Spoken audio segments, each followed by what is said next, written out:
Hello అండి అందరికి. ఈరోజు మీకోసం చూడ్డానికి అచ్చం సాంబార్ లా కనపడే టమాటా రసాన్ని చూపిస్తున్నాను. ఈ రసాన్ని చూసిన వాళ్ళు సాంబార్ అనుకుంటే ఆలు సాంబార్ లో కాలేసినట్టే. మరి స్టార్ట్ చేసేద్దామా? ముందుగా 2 టమాటాలు తీసుకుని వాటర్ లో బాయిల్ చేసుకోవాలి. ఇది బాయిల్ అయ్యేంత వరకు టైం వేస్ట్ ఎందుకు చెప్పండి. ఇంకా స్టవ్ మీద పౌడర్ రెడీ చేసుకుందామే.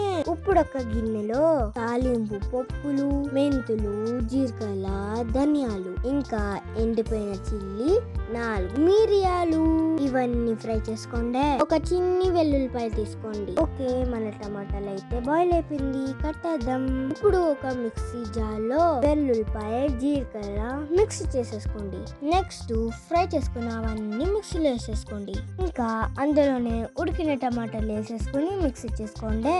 ఇప్పుడు రసం పెట్టుకుంటాం, స్టార్ట్ చేద్దాం. ఇప్పుడు బాండీలో ఆయిల్ పోసుకుని ఆవాలు, ఉల్లిపాయ, చిల్లి, కరివేపాకు, నెక్స్ట్ మనం పేస్ట్ చేసుకున్నాం కదా అది వేసుకోండి. ఇప్పుడు ఇందులో పసుపు, ఉప్పు, కారం, ఆ తర్వాత 2 గ్లాసులు వాటర్, ఆ తర్వాత బెల్లం, చింతపండు కొంచెం వేసుకోండి. లాస్ట్ లో కొత్తిమీర. ఇప్పుడు బాగా బుడుగులు వచ్చేలాగా బాయిల్ అవ్వాలి. అంతే అండి, మన సాంబార్ లాంటి టమాటా రసం రెడీ అయిపోయింది. ఈ రసంలో పప్పు వేయలేదంటే ఎవరు నమ్మరు తెలుసా. ఈ రసం ఇడ్లీలోకి, అన్నంలోకి చాలా బాగుంటుంది.